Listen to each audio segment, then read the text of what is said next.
Good evening, you're watching the news. The headlines: in 9 states, COVID cases have more than doubled in 1 week. This is the steepest rise in weekly active cases since July last year. The positivity rate, in other words, the percentage of people testing positive among those being tested, the total number, that's sharply rising. Mumbai, Bengaluru, Delhi, they are all running out of COVID beds. Bengal's blockbuster battle of Nandigram, it's Mamata versus Shuvendu Adhikari.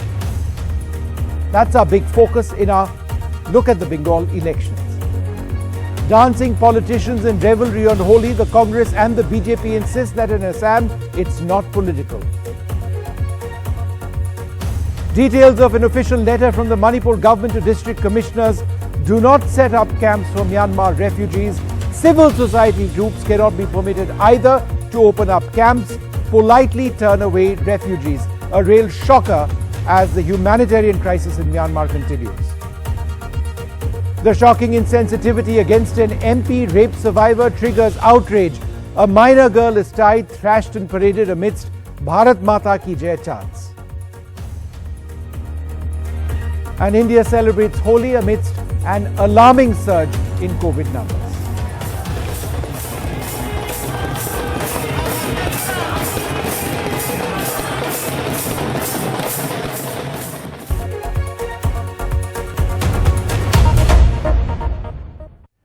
Well, you saw those Holi celebrations, and it is a great festival for millions of Indians here in our country and outside. But at a time like this, when COVID is such a concern, the images we just showed you were of people by and large not wearing masks. And at a time like this, as we shall endeavor to show you, is a perfectly bad idea. Here's why. This is a look at 9 states where cases have doubled when? In just the last 1 week. And the percentage rise in these cases is what makes this really, really worrisome.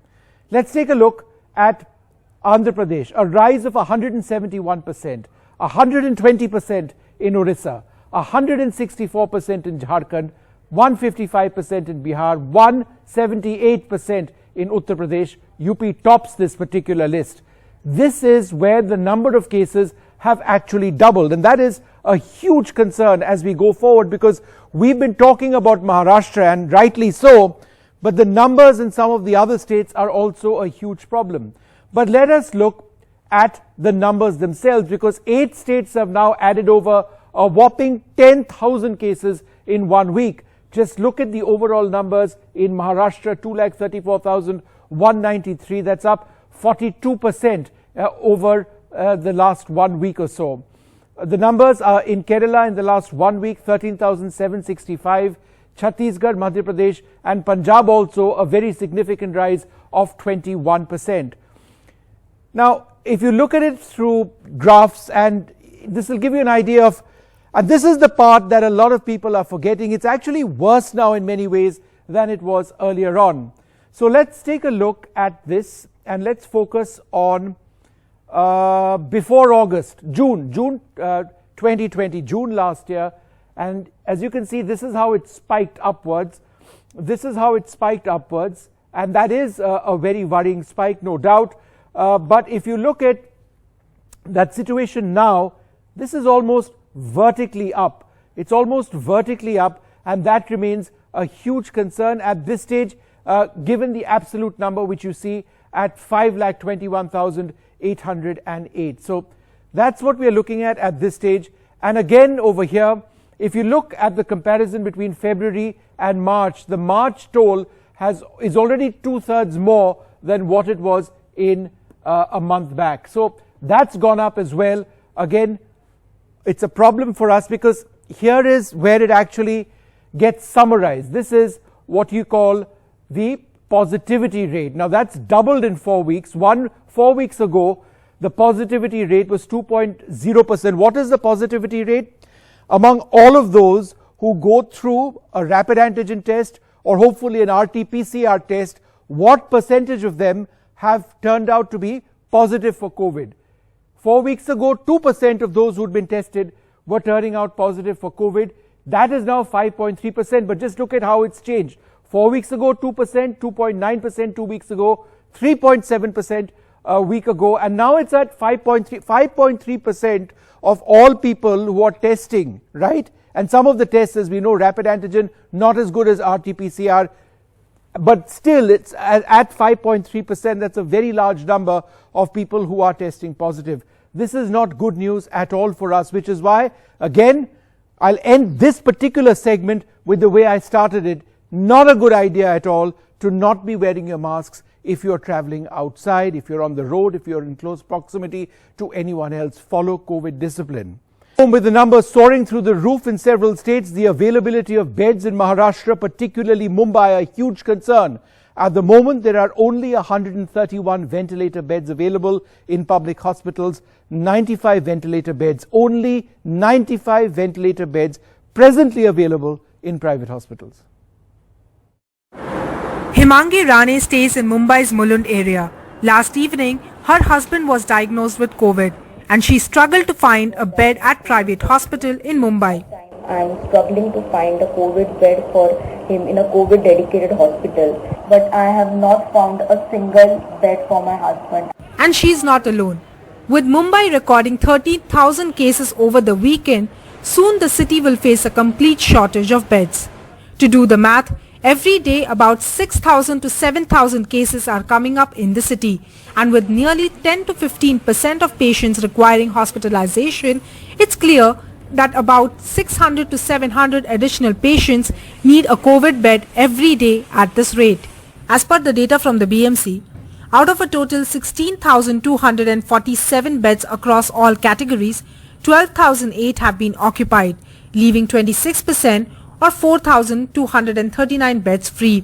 Of ICU beds, 1,709 is the capacity, 1,261 are occupied, 448 are available.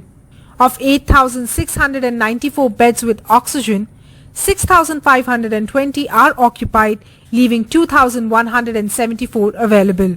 But significantly, of 1,036 ventilator beds, as many as 810 are occupied, leaving just 226 presently available. Of this, 131 are available in public hospitals, but just 95 in private hospitals. The Mumbai municipality expects to touch 10,000 cases every day in coming days, and given the growth rate of the virus, there is a plan to increase the total number of beds to 21,000 in the next 10 to 15 days. There are no ICU beds available in many of the cities, and the situation is getting worse. In Dhule, Jalgaon, like smaller cities also, there are oxygen beds are less, and the oxygen is not available in proper quantity. There are so many hospitals where the patients have died because of lack of oxygen. The situation is really getting worse. If this continues, then the next month or the next week will be really crucial. Looking at the grim situation and the number of cases going up continuously, the Maharashtra government is now preparing for a lockdown. The state government is also giving emphasis on institutional quarantine over home isolation, and for that, number of beds and oxygen supply needs to be ramped up to keep the death rate under control. In Mumbai with camera person Rajendra Dhyalkar, this is Purva Chitnis for NDTV.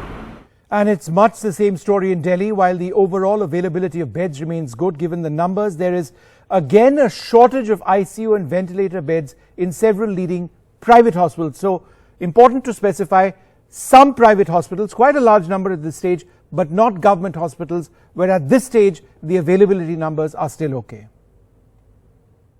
The number of COVID-19 cases in the national capital are on a rise once again. Yesterday, Delhi has reported over 1,800 cases for COVID-19. The active cases have also crossed the 7,000 mark, which is highest since September 2020. Experts are worried that if the trend continues, there is a possibility that there might be a shortage in crucial healthcare infrastructure in Delhi. With the rise in cases, some private hospitals in Delhi have started to run out of COVID ICU beds. According to Delhi government's Delhi Corona app, Sir Gangaram Hospital has one ICU bed with ventilator vacant, 41 are occupied. Holy Family Hospital in Okhla has no ICU beds with ventilators, all 8 are occupied. Max Super Speciality Shalimar Bagh has no ICU beds with ventilator, 5 are occupied. The Indian Spinal Injury Center in Vasant Kunj also has no ICU beds, 4 are occupied.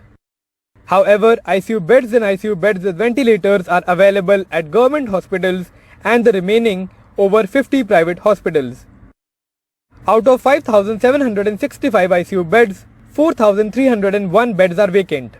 Out of total 785 ICU beds with ventilators, 554 are vacant. Out of 1,210 ICU beds without ventilators, 887 beds are vacant. Meanwhile, with the rise in cases, hospitals have started to make preparations to meet a surge in patients requiring hospitalization. Isolation wards are further being strengthened. The ER beds strength, especially for handling COVID patients, is being strengthened. The diagnostic services, especially for on-spot tests like rapid antigen and the CBNAT tests, etc. The RT-PCR facilities are being further streamlined and strengthened. As cases in Delhi continue to soar, the government has urged people to maintain COVID-appropriate behavior to avoid the situation Delhi was in last year when almost all the hospitals had run out of crucial healthcare infrastructure. With camera person Azim Siddiqui, Akshay Dongre for NDTV.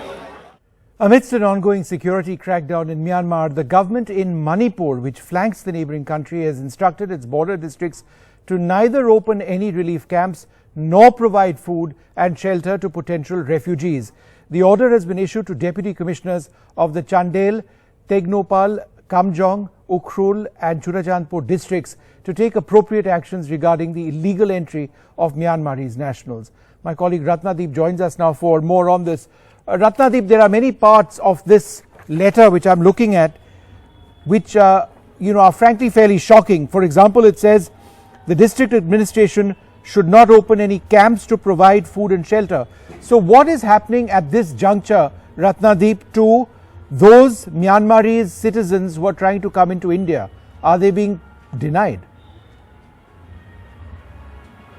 That's right, Vishnu. I think there is a crisis which is brewing, and that's why perhaps now this order has been issued. But this order is in relation to the order which was issued, the advisory which was issued a few weeks back by MHA, when MHA sent out that advisory to all the northeastern states which shares borders with Myanmar, where it was clearly told that there should not be any asylum given to any of the refugees coming in, to which in fact Mizoram Chief Minister Zoramthanga had written to Prime Minister Narendra Modi urging that India should actually provide asylum to the refugees who are crossing over. In fact, in the past 1 month, hundreds of refugees have actually crossed over. That's what we are hearing from unofficial sources, because there is no official confirmation in terms of what is the number. But now it seems that the Manipur government has acted on the advisory of MHA, and this order has been issued where the government has asked the DCs of these bordering districts, these are all remote places,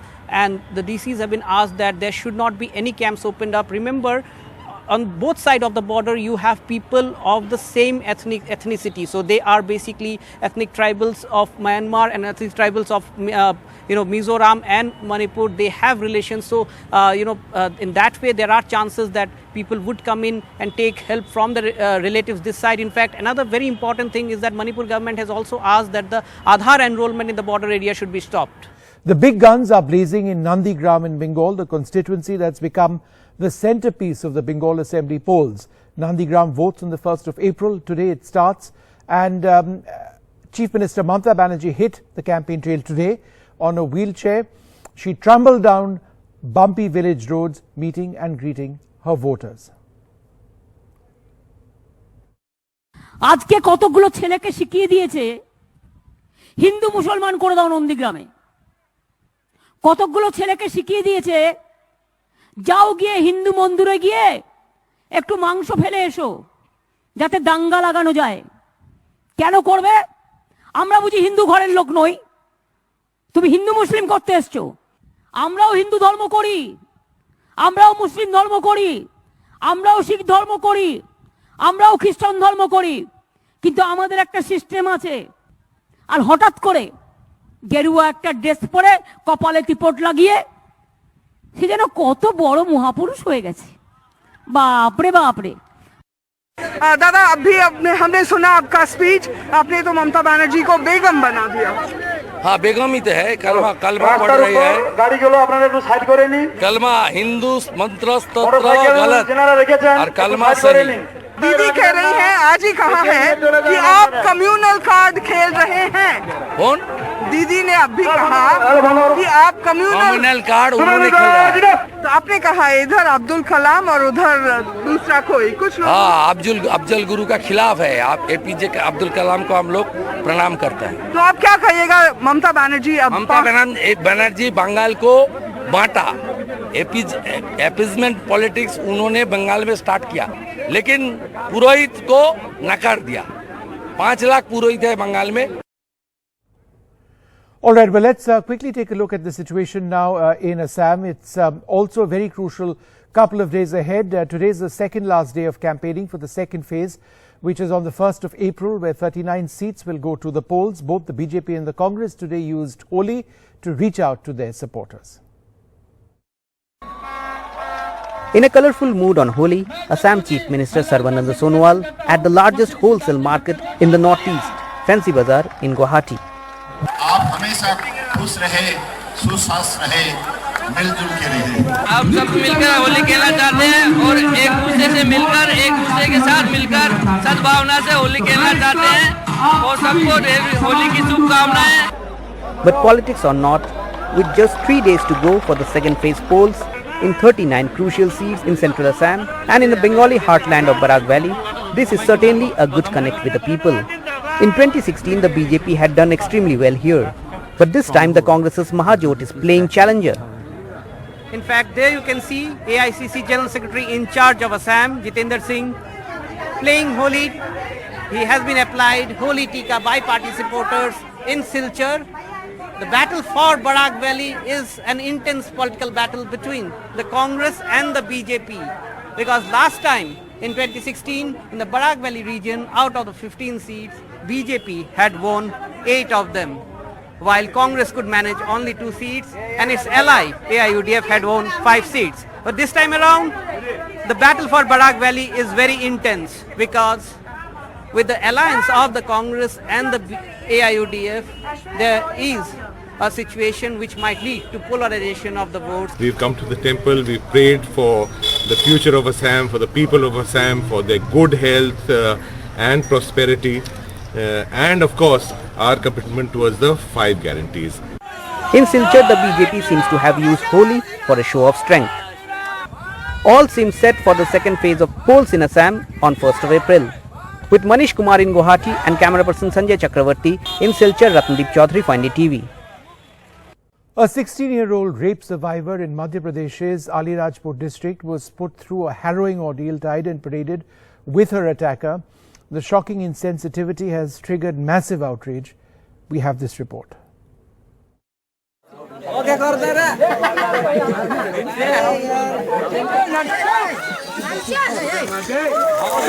Shamed after being raped. Appalling visuals of a 16-year-old beaten up and paraded along with a man who allegedly raped her in Madhya Pradesh. The incident was reported from a tribal-dominated Alirajpur district about 400 kilometers from Bhopal. The shocking clip shows the girl tied to the accused with a rope as people around them chant Bharat Mata Ki Jai slogans. Police officials suggest that the rape survivor's family members were among those who forced her to walk with the accused to shame her.